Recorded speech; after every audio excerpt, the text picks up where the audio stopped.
8 de la mañana con 42 minutos, 8 con 42 minutos, en Punto Noticias, primera emisión. Saludamos a nuestro tercer invitado. Se trata del economista Santiago García, presidente del Colegio de Economistas de Pichincha, que se encuentra ya con nosotros. ¿Cómo está, economista? Buenos días, bienvenido, gracias por acompañarnos. ¿Cuál va a ser el impacto económico que va a tener este conflicto entre Rusia y Ucrania para el mundo en general, para el Ecuador en lo particular, tomando en cuenta que Rusia es uno de los destinos muy importantes en cuanto a las exportaciones no petroleras ecuatorianas? Buenos días, bienvenido.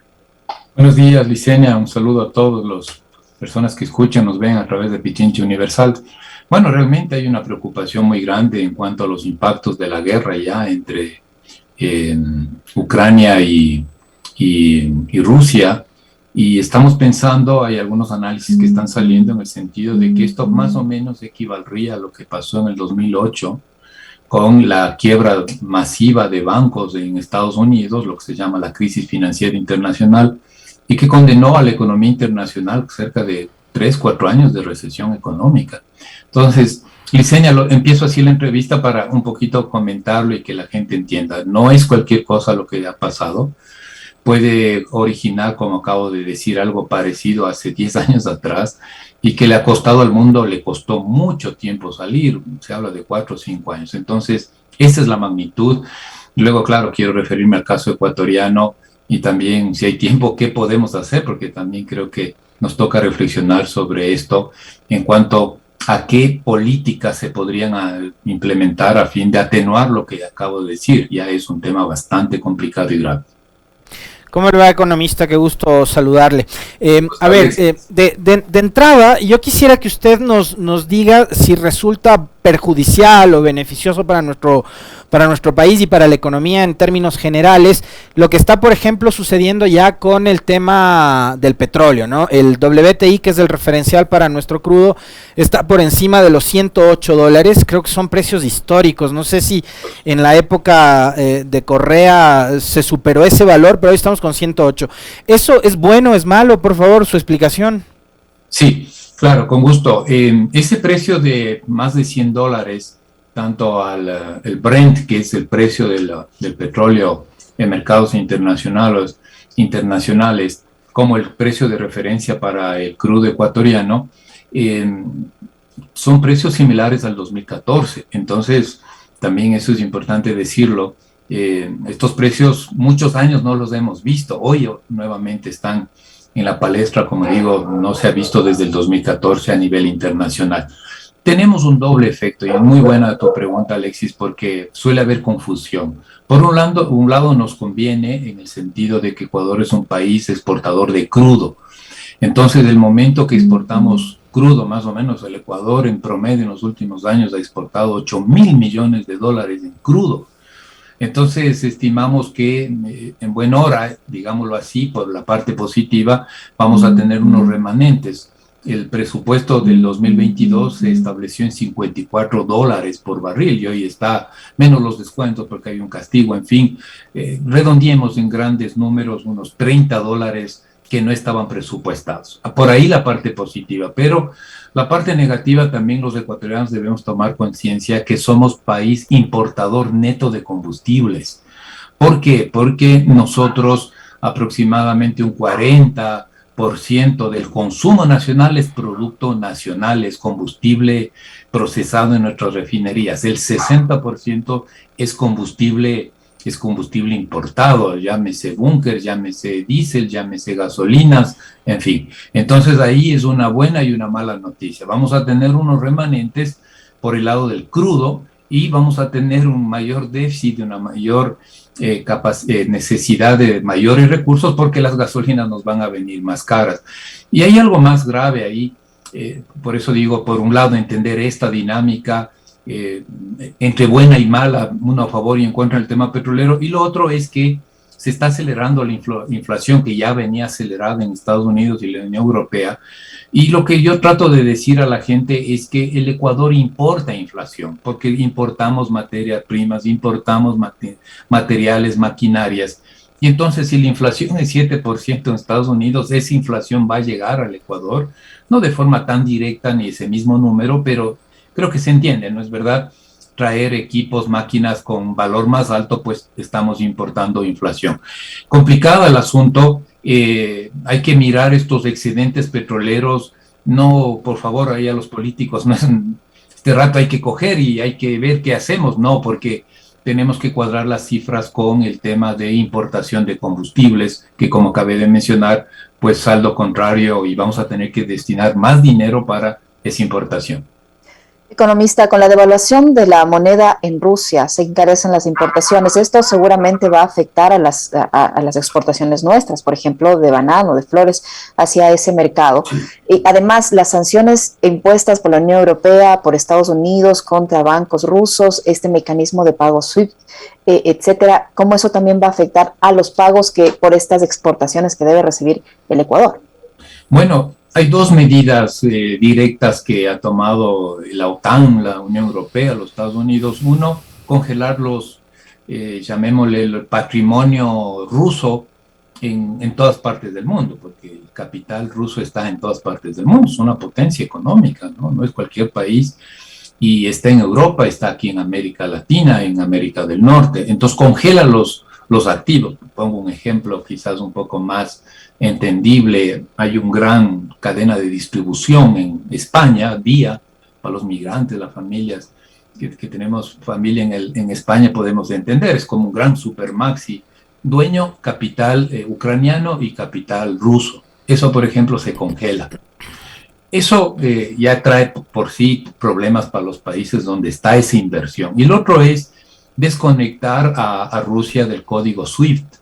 El código SWIFT es un clasificador internacional, para que la gente nos entienda, de clasificador e identificación de las instituciones financieras y bancarias. Un tema fundamental, porque si no, no puedo hacer transacciones internacionales. El momento que se lo desconecta, como ya ha sido así la decisión, ya no puedo, por ejemplo, si una empresa rusa le debía dinero a un exportador de rosas ecuatoriano, este momento esa transacción ya no puede hacerse. No le puedo cobrar. Si estaba una transferencia ahí en tránsito y no se hacía efectivo, entonces ya tengo problemas. Es muy grave esta situación. En parte es presión económica a Rusia, pero también estamos cargando con el muerto todo el mundo, ¿no? Como acabo de decir, ¿qué tal si una empresa, nosotros básicamente exportamos a Rusia banano, exportamos cacao, exportamos banano, cacao, algo de café, también productos de pesca y flores. Esos son los principales productos. Si algún exportador en este momento no concretó una transacción, pues va a ser muy difícil, tocará esperar hasta que esto amaine. No sé si termine, porque no sabemos cuándo puede terminar, pero se quedó sin sus ingresos y su transferencia. Ahora, entonces es complejo, ¿no? La situación en ese sentido. Suena bien que se le sancione, pero las repercusiones económicas son tremendas. Ahora, economista, ayer, a propósito de todo este conflicto armado, escuchábamos la intervención de Joe Biden, del presidente de los Estados Unidos, sí, en su discurso a los estados de la Unión, ¿no? Y digamos, el primer tramo que lo utilizó para referirse al conflicto armado, él habló de haber autorizado ya un desembolso de $1,000 millones para Ucrania y para atender todos los efectos posguerra, etcétera, ¿no es cierto? Pero una cosa que me llamó la atención de forma simultánea es que no hubo referencias a América Latina. Entonces, que ahora los Estados Unidos, por ejemplo, fijen su mirada en lo que suceda en el este de Europa y lo que significará la recuperación de la posguerra y no regresen a ver a América Latina, también debería generarnos preocupación, ¿o no? Debe generarnos preocupación. Hay estudios, Alexis, que dicen la irrelevancia de América Latina en el mundo. Y hoy estamos mirando eso. Pero ahí hay una doble entrada, Alexis, que rápidamente lo comento, una doble entrada. ¿Cuántos culpables, entre comillas, somos los propios latinoamericanos? Pregunto, ¿cuál puede ser la posición unificada de América Latina con respecto a este conflicto bélico? ¿Cuál es? No tenemos, no hay posición unificada. Chile dice una cosa, Ecuador decimos otra, los países centroamericanos dicen otra cosa, Venezuela hace otras declaraciones. Se dice la irrelevancia de América Latina y eso es cierto, ¿no? Lamentablemente los procesos de integración van de capa caída o van por otros rumbos y no nos permite, por ejemplo, en la parte política importante, tener pronunciamientos conjuntos que de alguna manera hagan presencia en el ámbito internacional. Y también, claro, Estados Unidos lleva mucho tiempo, diría yo, en varias décadas, en donde ha descuidado, creo yo, el relacionamiento con América Latina. No somos, pues, su prioridad en política internacional. Prioridad en política internacional, Estados Unidos, obviamente, es Corea, son las Coreas, su prioridad está en el Asia, incluso sus intereses económicos está con China, sí, el principal acreedor de Estados Unidos. Estados Unidos le debe miles y miles de millones de dólares a China. ¿Cuál es su interés diplomático? Pues el Asia y América Latina, ahí estamos.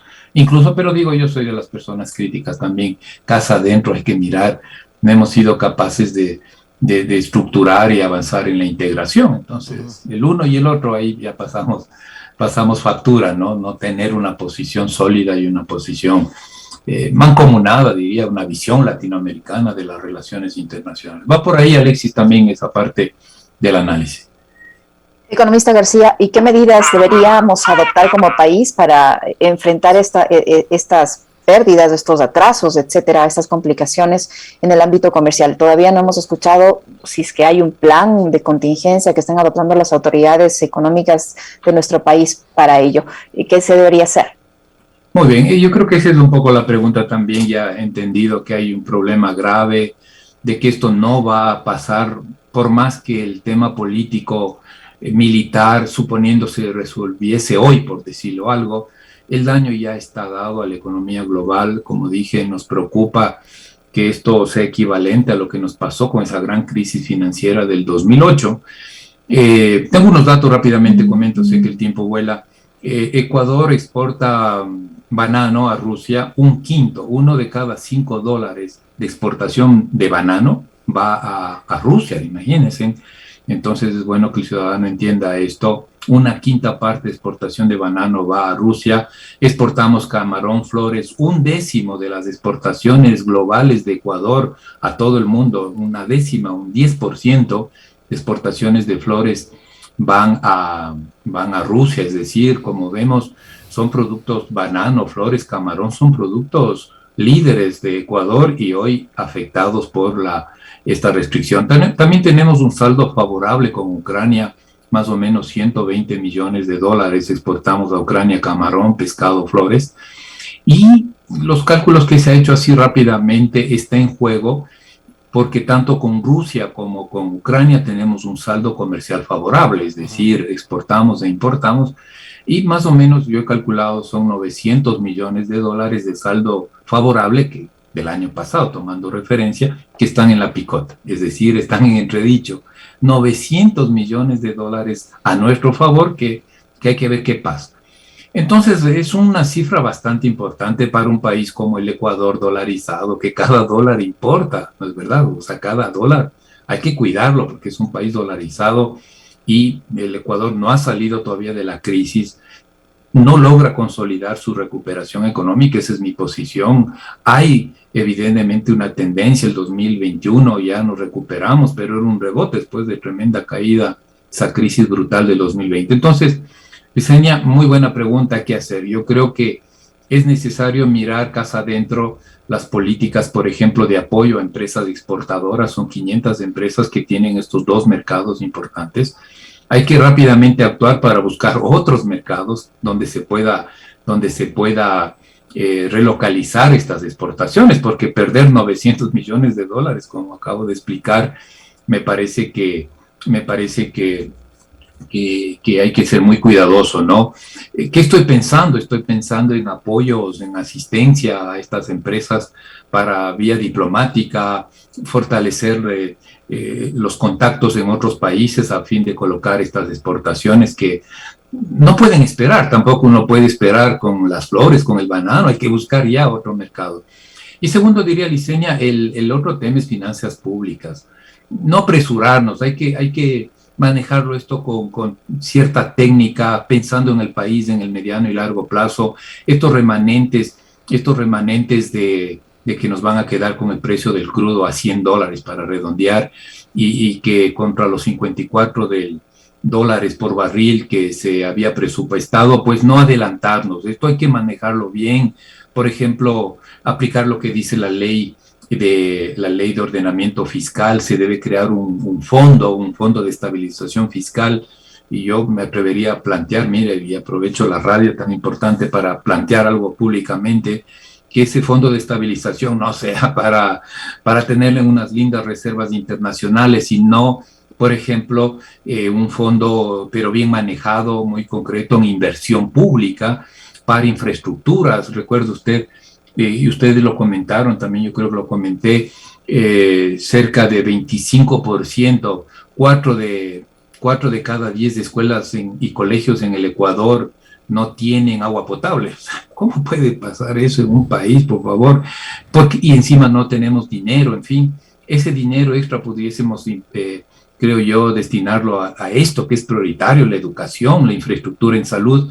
Entonces diría esas dos medidas, comercio exterior y finanzas públicas. También debemos la clase media para arriba. El próximo mes se definirá nuevamente el precio de los combustibles, de la gasolina súper. Esto va a subir no sé hasta cuánto, seguramente podría llegar a $4 el galón, porque el precio, como lo expliqué, del combustible terminado también está subiendo.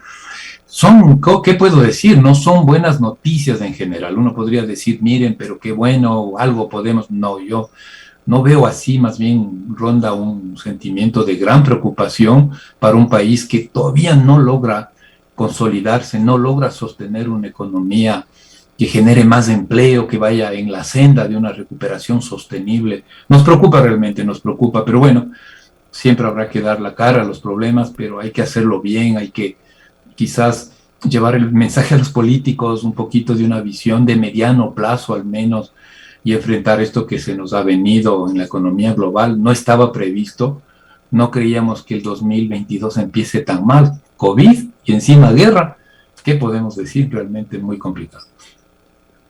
Muchísimas gracias, economista, por su tiempo, por la información y el análisis que nos ha permitido entregar a nuestros amigos oyentes y quienes nos siguen por nuestras plataformas digitales. El economista Santiago García, presidente del Colegio de Economistas de Pichincha, que ha estado con nosotros. Muy amable, economista. Muy amable, economista. Gracias.